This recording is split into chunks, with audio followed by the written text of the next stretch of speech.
Which of the following is not meristematic tissue, तो इसमें से कौन सा मेरिस्टमैटिक टिश्यू नहीं है? Apical tissue, intercalary tissue, parenchyma tissue या फिर लेटरल टिश्यू। तो आपको पता है हमारे प्लांट्स के अंदर दो टाइप के टिश्यू होते हैं, एक होते हैं मेरिस्टमैटिक टिश्यू और एक होते हैं परमानेंट टिश्यू। हमारे मेरिस्टमैटिक टिश्यू के अंदर कौन आते हैं? एपिकल टिश्यू, इंटरकैलरी टिश्यू और लेटरल टिश्यू। जो हमारा पैरेन्काइमा है वो क्या है? हमारे सिंपल परमानेंट टिश्यू का एग्जाम्पल है, मेरिस्टमैटिक टिश्यू का एग्जाम्पल नहीं है। तो इसका आंसर क्या होगा? Parenchyma tissue. नेक्स्ट है, आपको बताना है कि जो हमारे ये टिश्यूज है, एपिकल मेरिस्टीम, इंटरकैलरी मेरिस्टीम और लेटरल मेरिस्टीम, इनके फंक्शन क्या है? Increase the girth of the stem, present in nodes and internode, increase the length of the root and shoot. तो आपको पता है एपिकल मेरिस्टीम कहाँ पर प्रेजेंट होता है? एपिक्स में प्रेजेंट होता है, हमारे प्लांट की शूट में और रूट में, और उसकी लेंथ को इंक्रीज करने का काम करता है। तो एपिकल मेरिस्टीम क्या करता है? आपकी रूट एंड शूट की लेंथ को इंक्रीज करने का काम करता है। इंटरकैलरी मेरिस्टीम क्या करता है? ये नोड्स एंड इंटरनोड्स के बीच में प्रेजेंट रहता है। और लेटरल मेरिस्टीम क्या करता है? गिर्थ, जो हमारी चौड़ाई होती है, स्टेम की जो चौड़ाई होती है, उसको इंक्रीज करने का काम करता है। ठीक है, तो फर्स्ट का सी, सेकंड का बी एंड थर्ड का A. The process of taking up a permanent shape, size and a function is called. तो अगर एक टिश्यू का है ना, ये फिक्स हो गया कि उसकी शेप क्या होने वाली है, उसका साइज क्या होने वाला है, उसका फंक्शन क्या होने वाला है, तो इसको हम क्या बोलते हैं? इस प्रोसेस को हम क्या बोलते हैं? डी डिफरेंशिएशन, डिफरेंशिएशन, रीडिफरेंशिएशन या फिर डिविजन। तो इसको हम क्या बोलते हैं? डिफरेंशिएशन बोलते हैं, जिसमें ये फिक्स हो जाता है कि ये टिश्यू क्या काम करने वाला है, इसका परमानेंट फंक्शन क्या है। नेक्स्ट है, which of the following tissue is not a type of simple permanent tissue. तो इसमें से कौन सा सिंपल परमानेंट टिश्यू का एग्जाम्पल नहीं है? जाइलम, पैरेन्काइमा, कॉलनकाइमा या फिर स्कैरलकाइमा। तो देखो हमारे प्लांट टिश्यू के अंदर क्या होता है? दो टाइप के टिश्यू होते हैं, एक होते हैं हमारे मेरिस्टमैटिक टिश्यू, एक होते हैं हमारे परमानेंट टिश्यू। परमानेंट टिश्यू के अंदर भी दो टाइप की कैटेगराइजेशन है, एक है सिंपल परमानेंट टिश्यू और एक है कॉम्प्लेक्स परमानेंट टिश्यू। तो सिंपल परमानेंट टिश्यू के अंदर कौन आते हैं? Parenchyma, collenchyma and sclerenchyma. जो हमारे जाइलम एंड फ्लोएम है वो क्या है? कॉम्प्लेक्स परमानेंट टिश्यू है। नेक्स्ट है, अब आपको बताना है कि इसमें से कौन सा क्या फंक्शन करता है। पैरेन्काइमा का फंक्शन क्या है, एरेन्काइमा का फंक्शन क्या है, क्लोरेन्काइमा का फंक्शन क्या है। तो आपको पता है पैरेन्काइमा क्या करता है? स्टोरेज प्रोवाइड करने का काम करता है। एरेन्काइमा क्या करता है? हमारे जितने भी एक्वेटिक प्लांट्स होते हैं उनके अंदर क्या होता है? एरेन्काइमा नाम का टिश्यू प्रेजेंट होता है, जो उनको बॉयंसी प्रोवाइड करने का काम करता है, फ्लोट करने में उनकी हेल्प करता है। और क्लोरेन्काइमा हम किसको बोलते हैं? ये दोनों पैरेन्काइमा के ही टाइप है, जिसके अंदर क्लोरोफिल प्रेजेंट होता है। ठीक है, तो फर्स्ट का क्या है? बी, सेकंड का है सी एंड थर्ड का है ए। नेक्स्ट है, आपको बताना है कि इनके फंक्शन क्या है। पैरेन्काइमा का फंक्शन क्या है, कॉलनकाइमा का फंक्शन क्या है और स्कैरलकाइमा का फंक्शन क्या है। Provides mechanical strength, provide flexibility, storage and secretion. तो आपको पता है पैरेन्काइमा क्या करता है? स्टोरेज में हेल्प करता है, सिक्रीशन में हेल्प करता है। कॉलनकाइमा क्या करता है? प्लांट को फ्लेक्सिबिलिटी देने का काम करता है। जब बहुत तेज आंधी आती है तो उसकी ब्रांचेस टूटे नहीं, क्योंकि उसमें क्या प्रेजेंट होता है? कॉलनकाइमा टिश्यू प्रेजेंट होता है, तो वो बहुत ट्राई करता है कि प्लांट की जो ब्रांचेस है वो टूटे ना, फ्लेक्सिबिलिटी प्रोवाइड करने का काम करता है। और जो हमारा स्कैरलकाइमा होता है वो क्या करता है? मैकेनिकल स्ट्रेंथ देने का काम करता है प्लांट को।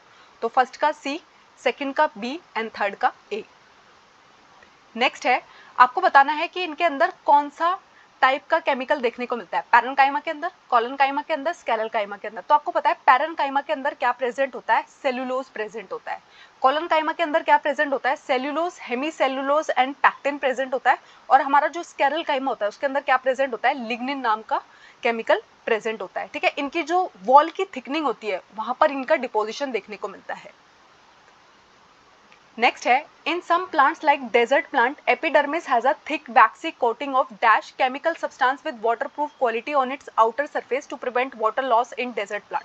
तो आपको पता है हमारे डेजर्ट वाले एरिया में, मरुस्थल वाले एरिया में जितने भी प्लांट्स होते हैं वहां पर है ना पानी की बहुत कमी होती है। तो हम चाहते हैं कि पानी का लॉस जो है वो प्लांट के अंदर सबसे मिनिमम हो। उसके लिए क्या होता है? आपने देखा होगा उनकी, अगर आप लीव को देखोगे तो बहुत ज्यादा वैक्सी कोटिंग जैसी आपको दिखाई देती है, ताकि क्या हो सके? कम से कम वाटर जो है वो लॉस हो सके। तो वो कौन से केमिकल से बनी होती है? वो वाटरप्रूफ जो वैक्सी कोटिंग आपको दिख रही है उसमें कौन सा केमिकल प्रेजेंट होता है? टैनिन, लिग्निन, क्यूटिन या फिर स्यूबेरिन। तो वहां पर क्या प्रेजेंट होता है? क्यूटिन नाम का केमिकल प्रेजेंट होता है, जो क्या करता है? लीव्स को वाटरप्रूफ क्वालिटी प्रोवाइड करने का काम करता है, ताकि ज्यादा से ज्यादा पानी को बचाया जा सके। Cork bark has chemical dash that makes them impervious to gases and water. तो आपके प्लांट की जो कॉर्क होती है, बार्क होती है, छाल होती है, उसके अंदर एक केमिकल प्रेजेंट होता है जो क्या करता है, गैस और वाटर के अगेंस्ट उसको इम्परवियस बनाता है। तो आपको बताना है उसका नाम क्या है, क्यूटिन, सुबेरिन, टैनिन या फिर लिग्निन। तो आपको पता है क्यूटिन कहाँ पर प्रेजेंट होता है, जो हमारे डेजर्ट प्लांट होते हैं उनकी जो लीव्स होती है उसके ऊपर जो वैक्सी कोटिंग होती है वहाँ पर क्यूटिन प्रेजेंट होता है। और हमारे पेड़ों की जो छाल होती है उसके अंदर क्या प्रेजेंट होता है, सुबेरिन नाम का केमिकल प्रेजेंट होता है जो क्या करता है, उसको इम्परवियस बनाता है गैसेज एंड वाटर के अगेंस्ट। नेक्स्ट है विच component of xylem tissue helps in the side way conduction of water. तो मान लो एक ब्रांच के पास है ना पानी है, बस साइड में ही, साइड वाली ब्रांच के पास ही वो पानी जाना है, तो जाइलम का कौन सा जो पार्ट है वो हेल्प करता है side way conduction of water में, xylem fibre, xylem parenchyma, tracheids या फिर वेसल्स। तो आपको पता है जो हमारे जाइलम पैरेन्काइमा होते हैं वो किस में हेल्प करते हैं, side way conduction of water में हेल्प करते हैं। नेक्स्ट है which component of phloem tissue consist of tubular cells with perforated walls. तो आपको फ्लोएम टिश्यू का एक ऐसा पार्ट बताना है जिसके अंदर आपको ट्यूबुलर सेल्स देखने को मिलती है और उसके अंदर है ना परफोरेटेड वॉल्स होती है। परफोरेटेड वॉल्स का मतलब होता है वहां पर आपको होल्स नजर आएंगे जो किसमें हेल्प करते हैं, चीजों के ट्रांसपोर्ट में हेल्प करते हैं। Phloem fibre, phloem parenchyma, sieve tubes या फिर कंपेनियन सेल्स। तो आपको बताया हमारे फ्लोएम टिश्यू के अंदर जो सीव ट्यूब्स होती है उसके अंदर आपको क्या देखने को मिलती है, परफोरेशन देखने को मिलती है। Dash cells are extremely thin and flat. The esophagus and the lining of the mouth are also covered with this. Identify the tissue. तो आपको एक ऐसे टिश्यू का नाम बताना है जिसके अंदर है ना, आपके माउथ के अंदर जितनी भी लाइनिंग हो रखी है वो इस टिश्यू से हो रखी है। आपका जो ईसोफेगस है उसकी लाइनिंग भी इस टिश्यू की मदद से हो रखी है। Columnar epithelium, simple squamous epithelium, cuboidal epithelium या फिर स्ट्रैटिफाइड स्क्वेमस एपिथेलियम। तो आपको पता है जो आपकी माउथ की लाइनिंग होती है, ईसोफेगस होती है, वहां पर कौन सा टिश्यू प्रेजेंट होता है, सिंपल स्क्वेमस एपिथेलियम प्रेजेंट होता है। नेक्स्ट है skin epithelial cells are arranged in many layers to prevent wear and tear, this epithelium is called. तो आपको पता है अगर आप अपनी स्किन को देखोगे ना, बहुत आसानी से आप उसको पेनिट्रेट नहीं कर सकते क्योंकि वहां पर है ना 2-3 लेयर प्रेजेंट रहती है, ठीक है। और वो क्या करती है, हमें वियर एंड टियर से बचाती है, किसी भी तरीके की चोट से बचाने की कोशिश करती है, कोई भी चीज ऐसे ही हमारी बॉडी के अंदर एंटर ना कर पाए।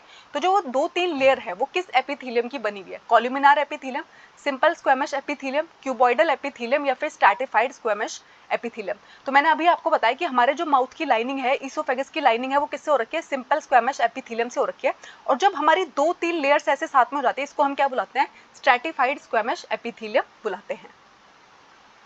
नेक्स्ट है which type of epithelium is present in our respiratory tract. ठीक है, तो हमारे जो लंग्स है, हमारा जो रेस्पिरेटरी ट्रैक्ट है, ठीक है, उनके अंदर आपको क्या लगता है कौन सा एपिथेलियम प्रेजेंट होता है, ciliated columnar epithelium, simple squamous epithelium, cuboidal epithelium या फिर स्ट्रैटिफाइड स्क्वेमस एपिथेलियम।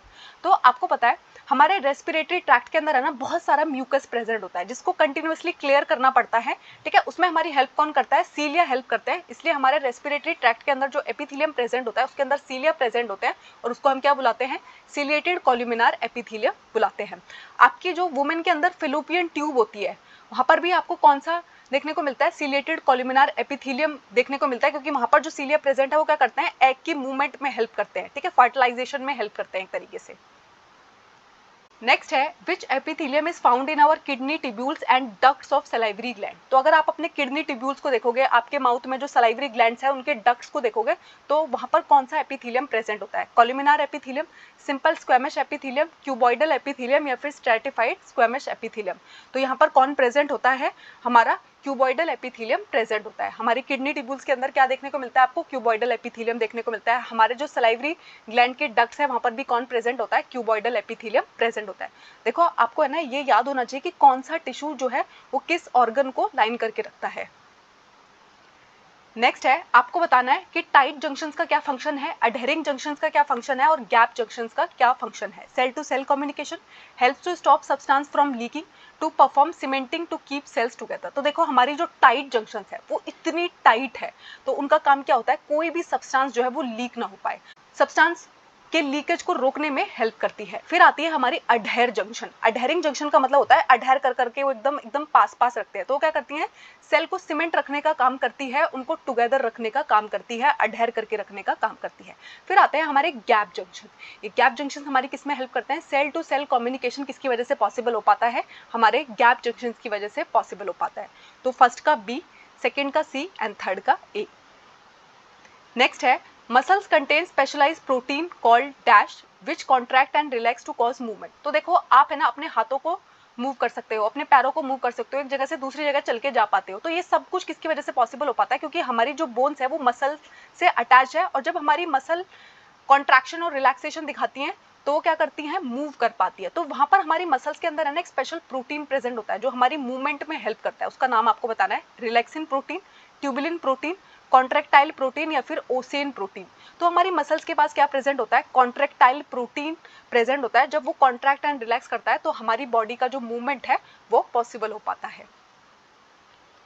नेक्स्ट है which muscle is voluntary muscle. तो आपको बताना है कि इसमें से कौन सी मसल जो है वो वॉलेंट्री मसल का एग्जांपल है। Smooth muscle, cardiac muscle, striated muscle या फिर अनस्ट्रेटेड मसल। तो वॉलेंट्री मसल का मतलब होता है जो आप अपनी विल के अकॉर्डिंग जिसको मूव करा सकते हो, उसको हम क्या बोलते हैं? वॉलेंट्री मसल बोलते हैं। ठीक है, तो हमारी जो स्ट्रेटेड मसल है वो किसका एग्जाम्पल है? वॉलेंट्री मसल का एग्जाम्पल है। नेक्स्ट है which muscle cell have multinucleated nucleus. तो आपको बताना है कि आपको एक ऐसी मसल को आइडेंटिफाई करना है जिसके अंदर आपको मल्टी न्यूक्लिएटेड न्यूक्लियस देखने को मिलता है। Smooth muscle, unstriated muscle, cardiac muscle या फिर स्ट्रेटेड मसल। तो ऐसा किसके अंदर देखने को मिलता है? स्ट्रेटेड मसल के अंदर देखने को मिलता है। नेक्स्ट है nerve tissue does not contain. तो नर्व टिश्यू के अंदर आपको क्या देखने को नहीं मिलेगा? Axon, nerve ending, Nissl's, granules या फिर टेंडन्स। तो आपको पता है जब आप नर्व टिश्यू को देखते हो वहां पर डेंड्राइट प्रेजेंट होती है, बिल्कुल प्रेजेंट होती है। वहां पर सेल बॉडी प्रेजेंट होती है, वहां पर न्यूक्लियस प्रेजेंट होता है, एक्सॉन प्रेजेंट होता है, नर्व एंडिंग प्रेजेंट होती है और छोटे छोटे निसल्स, ग्रेन्यूल्स भी प्रेजेंट होते हैं। लेकिन टेंडन्स जो होते हैं वो आपके नर्व टिश्यू के अंदर प्रेजेंट नहीं होते हैं। नेक्स्ट है the muscular tissue which function through out the life continuously without fatigue. तो आपको एक ऐसे मस्कुलर टिश्यू का नाम बताना है जो पूरी लाइफ बिना थके बिना रुके काम करता रहता है। Skeletal muscle, cardiac muscle, smooth muscle या फिर वॉलेंट्री मसल। तो आपको पता है हमारा जो हार्ट है वो किससे बना हुआ है? कार्डियक मसल से बना हुआ है। और जिस दिन आपका हार्ट जो है वो फटीग मान जाएगा, थक जाएगा, वो काम करना बंद कर देगा, तो आपका शरीर भी काम करना बंद कर देगा। वो हमारा लास्ट डे होगा जिस दिन हमारा हार्ट काम नहीं कर रहा होगा। ठीक है, तो कार्डियक मसल एक ऐसा मसल होता है जो कंटिन्यूसली बिना थके जब तक हम जिंदा रहते हैं कंटिन्यूसली काम करता है। नेक्स्ट है read the statement, identify the incorrect statement about blood. तो ब्लड के बारे में आपको कुछ स्टेटमेंट दे रखे हैं, आपको बताना है गलत स्टेटमेंट कौन सा है। Blood is fluid connective tissue. तो आपको पता है हमारा जो ब्लड है वो क्या होता है? फ्लूइड कनेक्टिव टिश्यू का टाइप होता है, बिल्कुल होता है। तो ये करेक्ट स्टेटमेंट है। ब्लड है 55% प्लाज्मा एंड 45% फॉर्म्ड एलिमेंट। तो आपको पता है हमारे ब्लड का अगर आप कंपोनेंट देखोगे तो उसमें 55% प्लाज्मा प्रेजेंट होता है और 45% फॉर्म्ड एलिमेंट होता है। फॉर्म्ड एलिमेंट में कौन आते हैं? हमारे आरबीसी, डब्ल्यूबीसी एंड प्लेटलेट्स। तो ये स्टेटमेंट भी बिल्कुल सही है। Formed element contain protein, salt and hormone. तो देखो फॉर्म्ड एलिमेंट के अंदर प्रोटीन, सॉल्ट एंड हार्मोन्स नहीं होते, ये प्लाज्मा के अंदर प्रेजेंट होते हैं। तो ये स्टेटमेंट हमारा गलत है। नेक्स्ट देखते हैं blood flows and transport gases, digested food, hormones and waste material to different part of the body. तो आपको पता है आपकी बॉडी के अंदर ब्लड का फंक्शन ही क्या है? आपकी गैसेस को ट्रांसपोर्ट करना, ऑक्सीजन को ट्रांसपोर्ट करना, कार्बन डाइऑक्साइड को ट्रांसपोर्ट करना। आपका जितना भी खाना पच गया है उस एनर्जी को एक पार्ट से लेके दूसरे पार्ट तक लेके जाना, जितना भी वेस्ट मटेरियल है उसको किडनी के पास लेके जाना ताकि वो फिल्टर हो सके। ये सारे के सारे काम आपकी बॉडी के अंदर कौन करता है? आपका ब्लड करता है। तो ये स्टेटमेंट भी हमारा बिल्कुल सही है। नेक्स्ट है identify the correct statement about bone. तो हड्डियों के बारे में आपको सही स्टेटमेंट आइडेंटिफाई करना है।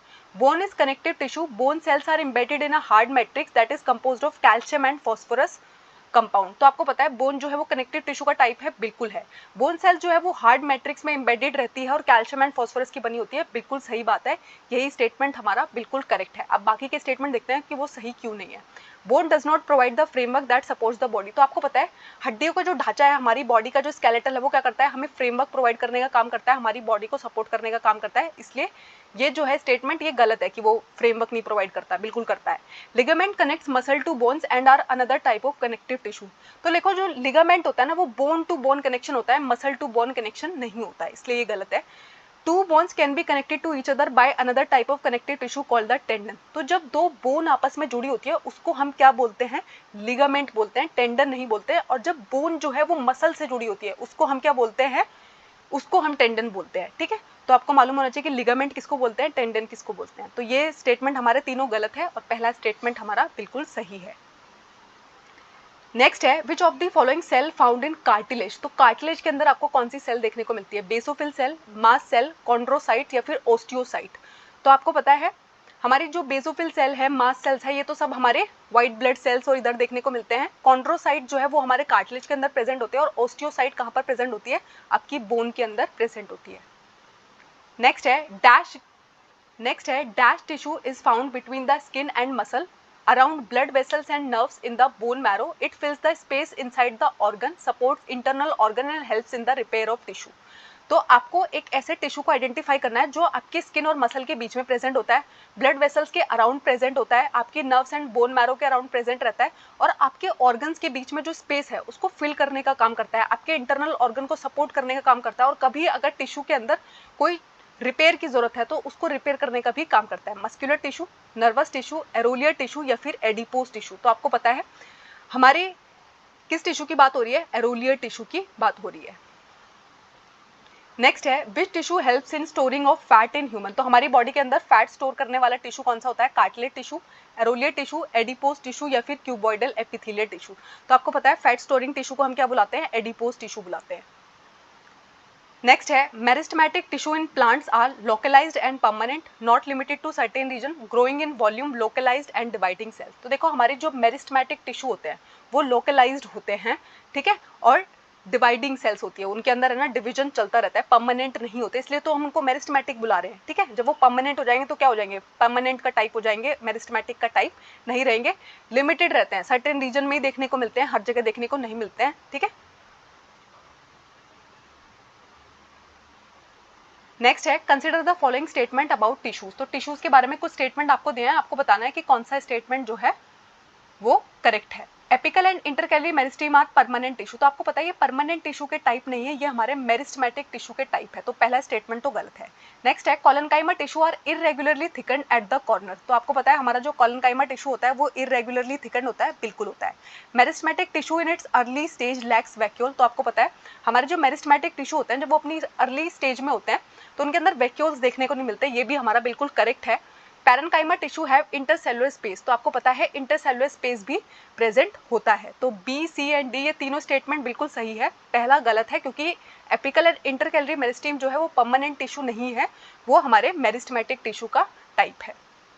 नेक्स्ट है in an experiment a student remove the tip of the sugar cane plant. तो एक बच्चा है ना एक्सपेरिमेंट कर रहा था, उसने है ना शुगर केन प्लांट की टिप को जो है वो रिमूव कर दिया, उसने देखा प्लांट की लेंथ जो है वो तब भी बढ़े जा रही है, तो किसकी वजह से उसकी लेंथ बढ़ रही है, apical meristem, cambium, intercalary meristem या फिर लेटरल मेरिस्टेम।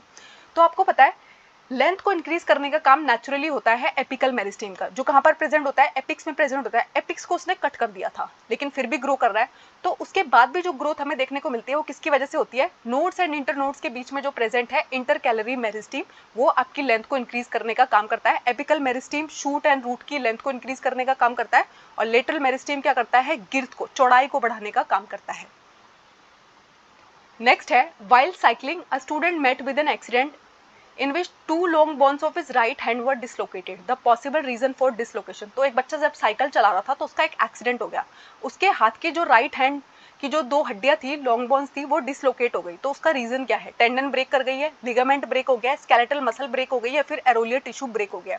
तो मैंने आपको बताया जब दो हड्डियां आपस में जुड़ी रहती है उसको हम लिगामेंट बुलाते हैं, और मसल और बोन का जो जॉइंट होता है उसको हम टेंडन बुलाते हैं। तो क्या हो गया, उसकी दो हड्डियां टूट गई हैं, तो लिगामेंट ब्रेक है ये। नेक्स्ट है which of the following is not muscle tissue. इनमें से कौन सा मसल टिश्यू के अंदर आप नहीं पढ़ते हो, areolar tissue, striated tissue, unstriated tissue या फिर कार्डियक टिश्यू। तो आपको पता है मसल के अंदर हम तीन टाइप के टिश्यू पढ़ते हैं, striated, unstriated and cardiac. Areolar tissue जो है वो मसल टिश्यू का टाइप नहीं है। नेक्स्ट है in aquatic plants large air cavities are present in parenchyma to give buoyancy to the plant to help them float, such a parenchyma type is called. तो आपने देखा होगा जब भी कभी आप किसी नदी के पास से गुजर रहे हो, किसी नहर के पास से गुजर रहे हो, तो वहां पर आपको है ना वाटर हाइसिंथ नाम का प्लांट देखने को मिलता है, जो एक एक्वेटिक प्लांट है, और भी बहुत सारे एक्वेटिक प्लांट आपको देखने को मिलते हैं।